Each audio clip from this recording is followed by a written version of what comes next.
Alors, merci de rester là, hein. Une grosse journée, on le sait, vendredi après-midi en plus. Alors, merci de demeurer présent. Mais vous allez voir, vous allez être content de votre décision parce qu'on a une super présentation d'Alexandre Lepage.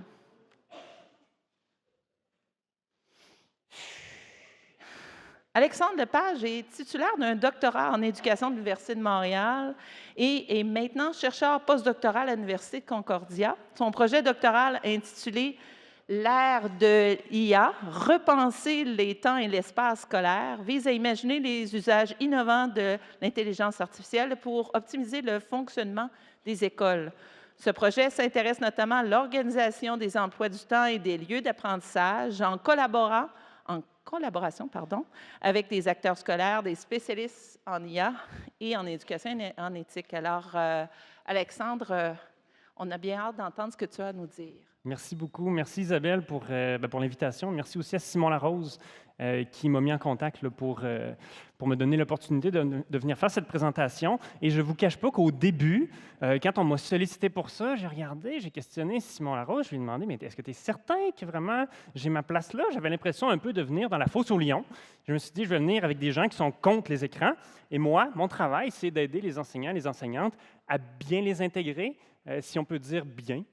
Parce que vous allez voir avec ce que je vais dire que c'est difficile de classer les usages entre bons et mauvais.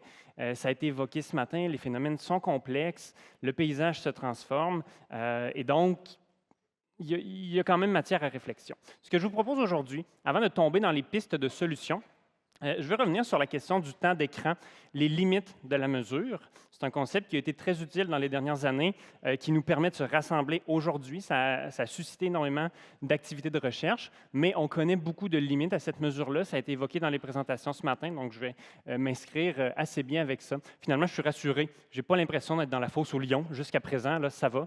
Je pense qu'on peut même bien s'entendre à certains égards, à plusieurs égards quand même. Ensuite, maintenant qu'on a dit que la mesure de temps d'écran est assez limitée, qu'est-ce qu'on peut faire pour mieux comprendre les phénomènes? Puis finalement, je vais venir avec des pistes, je vais conclure avec des pistes. Qu'est-ce que les enseignants, les enseignantes, je sais qu'il y en a ici qui le sont, qu'est-ce qu'on peut faire concrètement pour continuer de développer la compétence numérique, sachant certains risques qui peuvent être associés à une trop grande utilisation des écrans dans certains contextes, etc. En me préparant pour cette présentation-là aujourd'hui, je me suis dit, je vais essayer d'aller voir à partir de quand est-ce qu'on s'est intéressé au temps d'écran. Puis assez spontanément, je me disais, bon, on a dû commencer à s'intéresser à ça avec l'arrivée de la télévision, quand dans les années 60, les gens ont eu accès massivement à la télévision dans les maisons.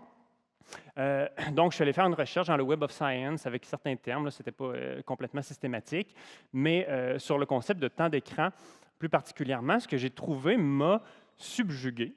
C'est-à-dire que c'est assez récent qu'on s'intéresse au temps d'écran. Les études sur la télévision et les enfants dans les années 60-70, c'était pour l'essentiel, ce que j'ai vu, des recherches assez fondamentales, où on s'intéressait vraiment à la capacité d'interprétation des images qui étaient à l'écran, est-ce qu'on était capable de se représenter les intentions, des intentions publicitaires, des intentions informatives, bref, selon l'âge des enfants, comment ils interprètent le contenu télévisuel. Les premières études que j'ai trouvées, vraiment qui s'intéressaient au temps d'écran, 2002-2003, et c'était des études qui s'intéressaient spécifiquement à la problématique de la sédentarité. On cherchait des causes au problème de sédentarité, qui a été bien discuté là, par l'équipe qui a présenté juste avant. Puis, en regardant le contexte de certaines de ces études-là, j'ai vu qu'en 1997, l'OMS parlait de manière un peu métaphorique de l'obésité comme d'une maladie, comme d'une épidémie. Puis c'est aussi le moment où on l'a qualifié de maladie chronique. Et donc, tout ça pour dire que vraiment, le concept de temps d'écran, on a commencé à s'y intéresser quand on a eu le sentiment de perdre le contrôle sur les usages qui étaient faits. Puis ça confondait vraiment à ce moment-là tout, là, la télévision, l'ordinateur, etc. J'ai placé sur ma ligne du temps quelques autres repères. En 2007, le lancement du iPhone, ce n'est pas anecdotique. C'est vraiment à partir de ce moment-là que la mobilité est entrée dans nos vies. Ça existait avant les appareils mobiles, le BlackBerry, peut-être qu'il y avait des précurseurs, précurseuses, non, précurseurs.es. Mais vraiment, à partir de ce moment-là, la mobilité est entrée dans nos vies, puis ça a donné des effets comme ce qui a été discuté ce matin, c'est-à-dire que là, l'appareil, il est toujours avec nous, donc on n'a pas un effort actif à faire pour y aller. Il nous suit partout. Et donc, on n'a pas à solliciter l'appareil, c'est l'appareil qui nous sollicite. Donc, ça crée quand même ce phénomène-là. J'ai placé un autre point de repère, adoption massive du téléphone intelligent. Puis de 2007 à 2012, dans cette période-là, on voit vraiment un regain d'intérêt pour le concept de temps d'écran. C'est vraiment à ce moment-là que ça a pris son envol. Puis, naturellement, aujourd'hui, on en parle avec d'autres lunettes que celles de la sédentarité puis l'obésité. On a vu des liens avec des éléments, des aspects développementaux, ça a été évoqué ce matin, développement cognitif engagé, etc. Donc, en parallèle, alors que le temps d'écran, bon, qu'on a commencé à s'y intéresser, bien, il y a d'autres phénomènes qui se sont produits. De passer d'une expérience commune, la télé dans la maison, toute la famille est exposée à la télévision. Il y a même, on parlait de la TV linéaire, la télé linéaire, quand la grille horaire, on a le programme dans le TV Hebdo, puis votre émission est à 8 heures, puis c'est tout, là. Si les autres émissions ne vous intéressent pas, bien, c'est tout, vous fermez la télé. Donc, on est passé d'une expérience commune à une expérience qui est pas individuel, parce qu'on peut faire des usages collaboratifs, on peut être en contact avec des gens, mais bien individualiser des appareils. On a aussi vu en parallèle une multiplication des appareils. J'ai vu des chiffres ce matin, je ne me rappelle pas dans quelle présentation, mais les dernières enquêtes, effectivement, vont vraiment recenser énormément d'appareils par foyer, plus d'un appareil par personne. Ça comprend les téléviseurs intelligents, ça comprend les ordinateurs, ça comprend les appareils mobiles, les téléphones, les montres intelligentes, puis les téléphones intelligents. Je pense que c'est ce que j'avais oublié. Puis, bien, en parallèle, les possibilités d'interaction sont grandissantes. Donc, oui, au départ, la télévision, on en parle beaucoup, on dit que c'est une exposition passive. C'est vrai. Ça ne veut pas dire qu'il n'y a pas d'activité cognitive, cela dit, mais c'est vrai que l'expérience est plutôt passive. Donc, le phénomène change en même temps. Ça fait en sorte qu'il est très difficile à saisir de quoi est-ce qu'on parle exactement. Il y a aussi des effets de bord, c'est-à-dire des effets un peu périphériques à tout ça qu'on voit apparaître. L'exposition involontaire, ça aussi ce matin, ça a été évoqué, le concept de technoférence, qu'on va retrouver aussi sous l'appellation télésnobisme. Donc, c'est l'utilisation du téléphone au détriment des relations en personne. Vous l'avez tous et toutes déjà fait. Je l'ai déjà fait. Vous avez tous et toutes déjà été victimes de télésnobisme. Sauf erreur, là, corrigez-moi. Quelqu'un? Non? Personne? Tout le monde? Isabelle? Oui, coupable? 2 fois? Là? Non, OK, phew. Donc ça fait en sorte que même si on voulait vivre dans notre monde, se dire « Non, moi, je ne touche pas à ça », on va y être exposé involontairement par l'utilisation que les autres en font, puis on se rend compte même que ça génère des sentiments chez les personnes. Il y a des échelles de mesure qui sont développées sur le sentiment d'être télésnobé. Et donc, même si moi, je vais me déconnecter complètement, je vais quand même peut-être être en réaction face à l'utilisation que font les autres. On étudie aussi, bien, pas moi, là, mais dans la littérature, des études sur le télésnobisme dans les couples, le télésnobisme parental, technoférence parentale. Donc, bref, il y a plein de contextes dans lesquels on peut voir ce phénomène-là. Donc, j'essayais de voir par quel bout on peut prendre cette problématique-là, appelons-la des écrans. Et je pense que revenir à certains concepts qu'on connaissait, puis peut-être les enrichir, les bonifier, pourrait nous aider. Il y a un professeur à l'UQAM, qui est retraité maintenant, Serge Proulx, qui avait parlé en 2002 de culture numérique. Une culture numérique, je pense que ça décrit vraiment bien le monde dans lequel on est en ce moment. C'est-à-dire que ce n'est pas seulement des technologies puis l'usage qu'on en fait, c'est beaucoup plus complexe que ça. Il y a des normes sociales aussi, il y a des choses qui étaient acceptables encore il y a 10 ans. Technoférence parentale, il y a 10 ans, c'était tranquille, là. On n'en parlait pas beaucoup dans la littérature. Alors qu'aujourd'hui, la norme sociale est en train de changer. On se sent mal d'utiliser la technologie, d'être sur notre téléphone devant notre enfant, par exemple. Je ne sais pas s'il y en a qui ont des enfants ici dans la salle. Est-ce que vous culpabilisez? Répondez dans votre tête, là, je ne veux pas stigmatiser. Est-ce que vous culpabilisez? Si oui, bien, c'est vraiment... C'est le symptôme, en fait, d'une norme sociale qui est en train d'évoluer. Donc, évidemment, il y a les technologies aussi qui supportent ça, les intentions des concepteurs, conceptrices de technologies qui changent. Donc, on a parlé des applications comme Instagram. Ça avait fait grand scandale devant le Congrès américain. Instagram, Meta, qui avait des données à l'effet que l'application Instagram pouvait engendrer des comportements addictifs. Je fais très attention, Youssef, mais depuis que tu as parlé, je ne sais plus quoi dire. Je ne sais plus comment nommer les choses, mais bref, on en reparlera. Puis aussi, toujours dans cette idée-là que le paysage est en train de changer, on a longtemps parlé de la fracture numérique. Au début, fracture sur l'accès. Les gens avaient accès, n'avaient pas accès. Souvent, c'était lié au milieu socio-économique.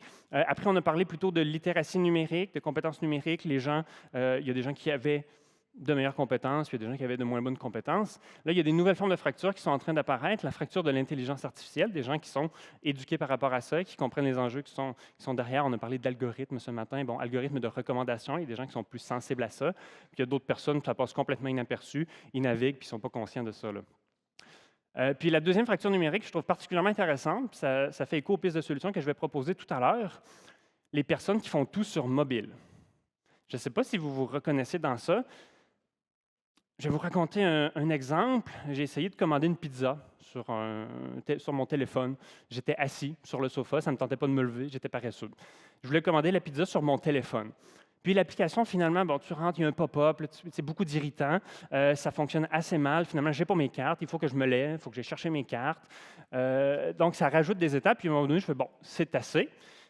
Je prends le téléphone, j'appelle, je commande ma pizza, puis ça s'est très bien passé. Des fois, c'est sur l'ordinateur aussi, faire un achat sur Amazon ou autre chose, autre plateforme canadienne.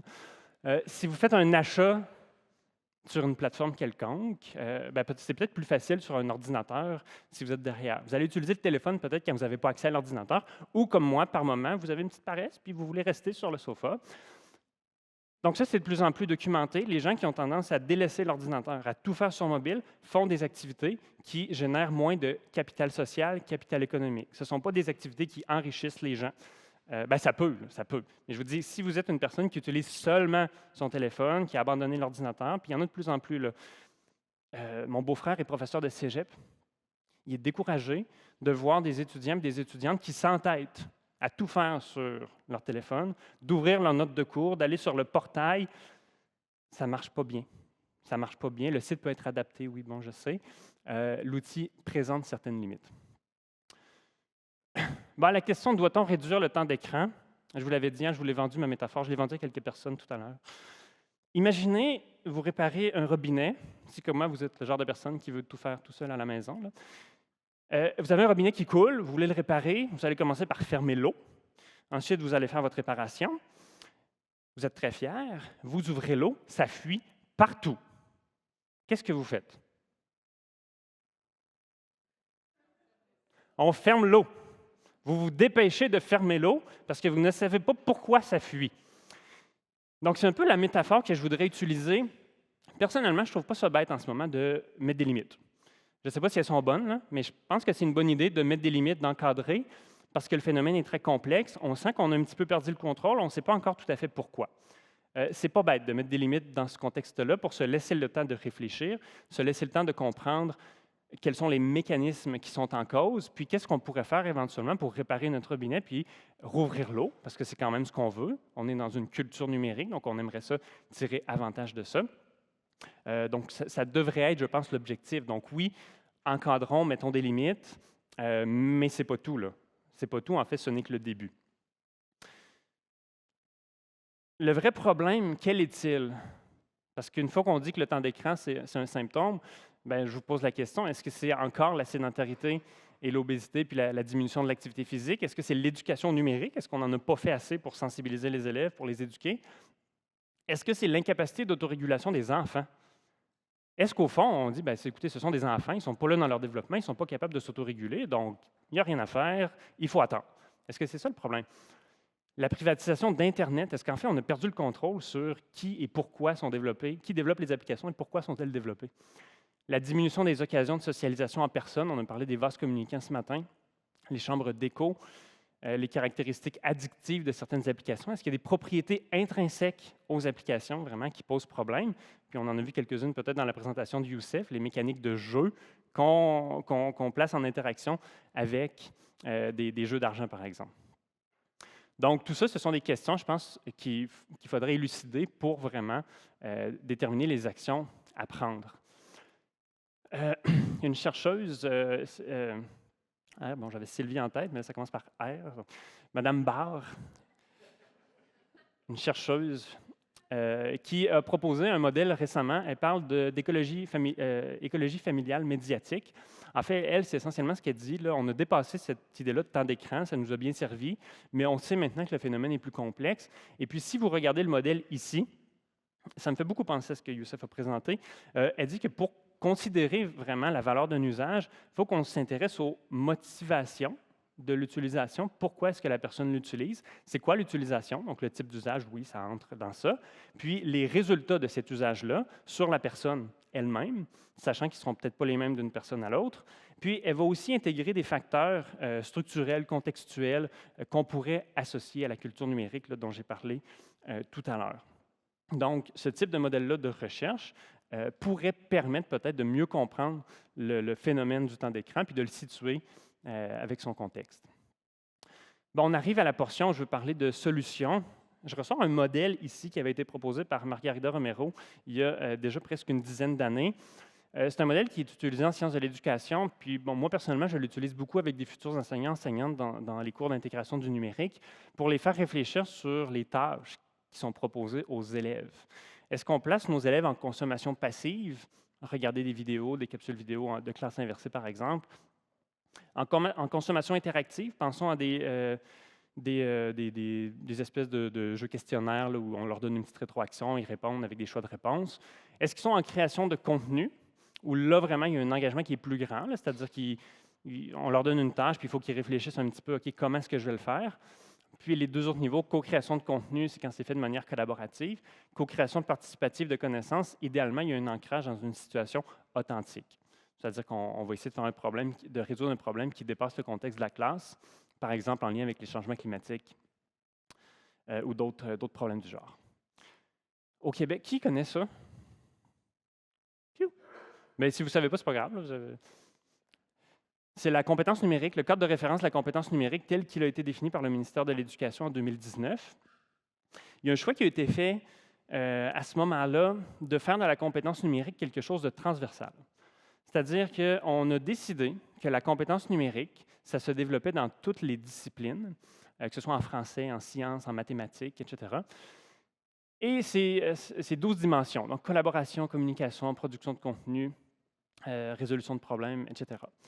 Il y a un justificatif théorique derrière. Ça fait du sens, c'est logique, au sens où vous, dans la vie de tous les jours, vous utilisez le numérique dans différentes sphères de votre vie. Par contre, ça vient aussi avec un effet négatif, c'est-à-dire qu'on n'a pas le temps ni l'espace pour aborder des savoirs fondamentaux en lien avec l'informatique. Ça, c'est un vieux débat, là. Ça date des années 80, quand on a introduit l'ordinateur à l'école. Il y avait des gens qui voulaient un cours d'informatique, puis il y avait des gens qui voulaient que l'informatique soit intégrée dans toutes les disciplines. Là, on est vraiment dans une phase où on a abandonné le cours d'informatique, puis on a mis ça dans toutes les disciplines. Donc, ça a des avantages, mais ça a aussi certains désavantages. Citation que j'aime bien, puis je vous fais le lien après, là. Ça date de 1993. L'utilisation d'un outil, si fréquente et diversifiée soit-elle, ne porte pas en elle-même les éléments qui permettent d'éclairer sa propre pratique. Autrement dit, là, si vous êtes bon pour utiliser TikTok, Insta, je dis vous, mais je ne parle pas vous, là. Tout le monde. Si on est bon pour utiliser une application pour faire des capsules vidéo, qu'on le fait, qu'on le refait, etc., on ne va pas nécessairement devenir critique par rapport à la conception de vidéos. Ça va peut-être prendre un enseignement en lien avec ça. Ça va peut-être prendre d'autres activités qui ne passent pas par l'utilisation du numérique. Les technologies sont bien. Elles peuvent nous aider à penser. Ça a été discuté beaucoup dans le champ des technologies éducatives. Ça peut devenir des outils cognitifs. Pensez par exemple à tout ce que vous faites. Là. Excel est vraiment un super exemple de ça. Vous ne pourriez pas faire sans Excel la plupart des opérations que vous faites avec. Ça serait beaucoup trop long, chronophage. Mais ce qu'on voit apparaître avec la complexification des technologies, c'est le paradoxe, un paradoxe. En fait, on parle du paradoxe de l'intelligence artificielle. Le même outil, la même chose, peut engendrer une augmentation cognitive. Vous faites plus, vous réfléchissez davantage et peut-être mieux. Mais ça peut aussi entraîner une inhibition cognitive, c'est-à-dire que ça peut penser à votre place. Évidemment, on veut éviter ça. Toujours dans l'idée des métaphores, parce que j'aime faire des métaphores. L'atome d'hydrogène, j'ai aucune formation, j'ai fait mes sciences humaines au cégep, j'en suis très fier d'ailleurs. L'atome d'hydrogène, mais ça je sais par contre, l'atome d'hydrogène en tant que tel, est explosif. Si vous le combinez pour en faire une molécule d'eau avec de l'oxygène, ça va éteindre le feu, l'eau éteint le feu. Bon, vous avez déjà entendu ça peut-être. Mais je pense que la métaphore ici, elle est porteuse. En fait, ça dépend pas juste de ce qu'on en fait, ça dépend du contexte qui est autour. Puis là, ça rejoint l'idée de culture numérique dont j'ai parlé tout à l'heure. Dans les pistes de solutions, qu'est-ce qu'on peut faire? Bien, je pense qu'il faut aménager de l'espace pour revenir à certains savoirs fondamentaux en informatique. Ne pas nécessairement perdre de temps sur ce qui est intuitif. Moi, j'entends des enseignants ou des enseignantes dire des fois, mes élèves sont vraiment bons, je leur donne une nouvelle application, puis tout de suite, ils comprennent comment ça fonctionne, puis je les lance, puis j'ai rien besoin de faire. C'est tant mieux, ou pas. Si c'est trop facile, c'est probablement parce que l'application a été désignée pour que ce soit facile. Puis une application bien désignée, ça peut être très utile pour accomplir une tâche si on veut le faire facilement.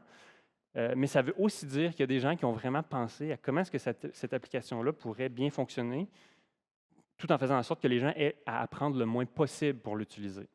Donc, les applications sont truffées de ce qu'on appelle des affordances. Donc, si vous avez le sentiment que l'utilisation que vous faites, c'est du déjà vu pour les élèves qui savent déjà le faire, bon, par moment, pour soutenir la confiance, leur capacité en la réussite, ça peut être bien, il y a toujours des intentions pédagogiques qui sont derrière, mais ça ne vaut peut-être pas la peine de creuser ça. Moi, cet hiver, je donne un cours à l'UQAR, toujours à des futurs enseignants-enseignantes, puis elles ont tout fait sur Canva. Puis je me suis dit, là, j'ai passé à côté de quelque chose, parce qu'au fond, elles savaient utiliser Canva avant le cours, et puis elles savaient l'utiliser de la même façon après le cours. Donc, j'ai passé à côté de quelque chose, je m'en veux. Si vos élèves savent déjà faire, bien, peut-être qu'ils ne sont pas en train d'apprendre. Faire une recherche d'information en 2025, est-ce que c'est facile? Oui? Oui ou non? 5 minutes. C'est relatif. Mais j'ai... Comment? Oui.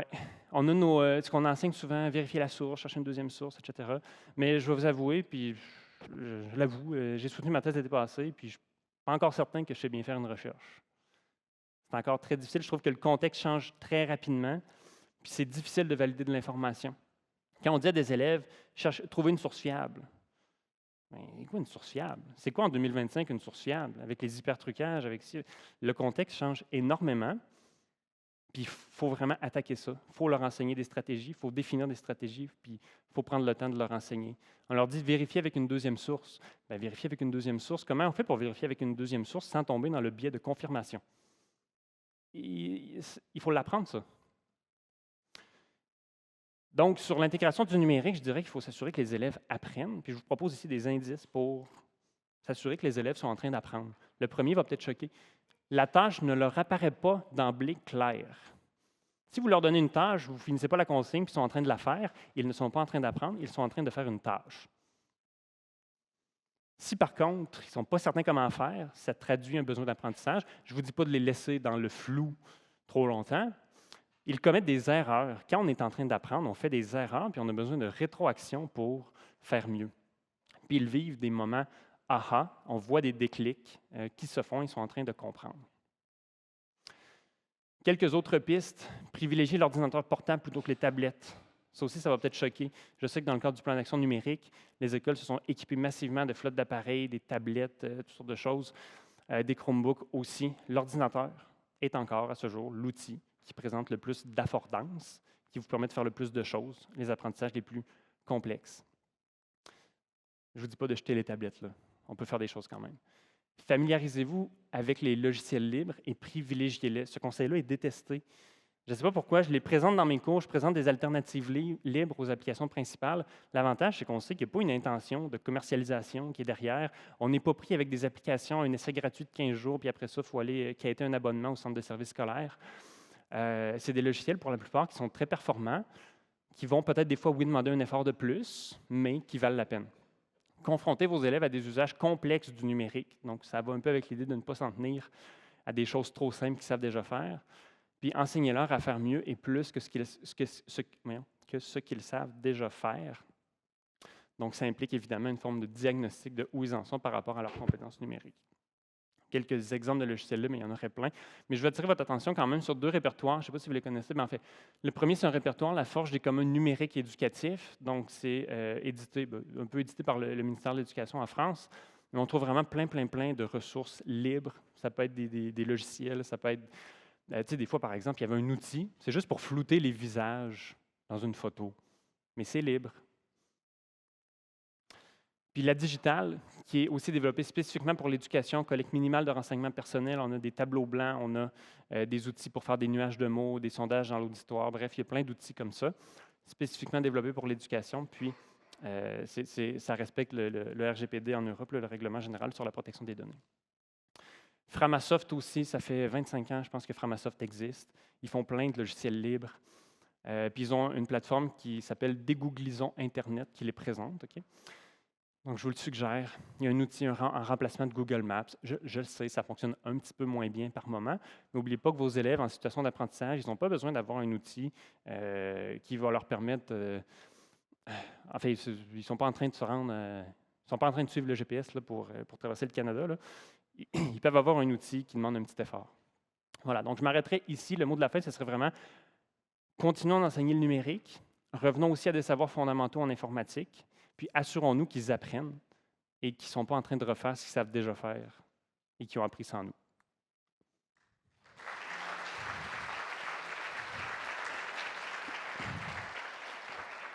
Merci, Alexandre. Est-ce que vous avez des questions, des commentaires? Oui. Bonjour, merci. Vous avez dit que maintenant, la compétence numérique là, était dans toutes les matières. Le cadre de référence de la compétence numérique n'est pas un document prescriptif, puis dans la progression des apprentissages, il n'y a absolument rien là-dessus. Dans les recommandations qui ont été faites hier par la Commission de la santé, des écrans et tout ça, on disait de revoir le programme de formation de l'École québécoise pour peut-être même faire un programme spécifique aux compétences numériques. J'aimerais savoir ce que vous en pensez. Bien, en fait, vous dites qu'il n'est pas prescriptif. Vous avez tout à fait raison, c'est un des problèmes. Par contre, dans le projet éducatif, toutes les écoles sont tenues de prévoir des actions pour le développement de la compétence numérique. Donc, ça peut être une répartition en équipe matière ou en équipe niveau. Deuxième élément, sur l'intégration de la compétence, en fait, dans une révision du PFEQ pour intégrer la compétence numérique, moi, en 2019, j'étais conseiller en développement du numérique au ministère de l'Éducation. Est-ce un conflit d'intérêts? Je ne sais pas. Je ne pense pas. Ce que je peux vous dire, c'est que ça prend vraiment une volonté politique pour revoir le PFEQ, puis à cette époque-là, elle n'était pas là. C'est-à-dire qu'il y a bien des gens qui voulaient rouvrir le programme, mais le programme, le PFEQ, c'est un château de cartes. On ne peut pas ajouter une carte dans le milieu. Vraiment, tout a été tricoté et c'était vraiment ça l'enjeu. Il n'y avait pas de volonté à ce moment-là de rouvrir les programmes. Je sais que le cadre est en révision en ce moment pour l'actualiser, notamment en lien avec les enjeux de l'intelligence artificielle. Le cours de CCQ intègre une thématique spécifique. Puis, je la trouve géniale. Ce qui intègre le cours de CCQ sur l'éducation numérique est vraiment fantastique. Ma question, c'est qu'est-ce que ça fait là? Puis ça revient un peu à ce que je disais tout à l'heure. Il y a quand même des savoirs informatiques qu'on est en train d'essayer de disséminer un peu partout. On pallie, en fait, à l'absence de cours d'informatique. Moi, je suis plutôt favorable à ça. Je ne l'étais pas il y a quelques années. Tout peut changer? Oui, oui.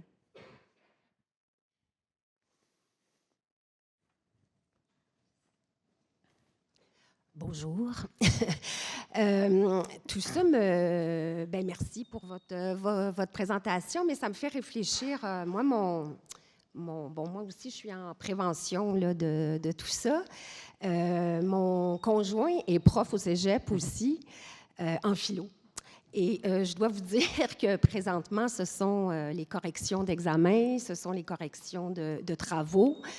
En fait, ce qui est capoté, c'est qu'on se rend compte, mon conjoint se rend compte que les travaux au cégep de pensée intellectuelle ne se font plus comme avant, disons. Les élèves ont de moins en moins de facilité à réfléchir à tel point qu'ils utilisent maintenant l'IA, évidemment, ChatGPT, pour faire certains travaux à la maison.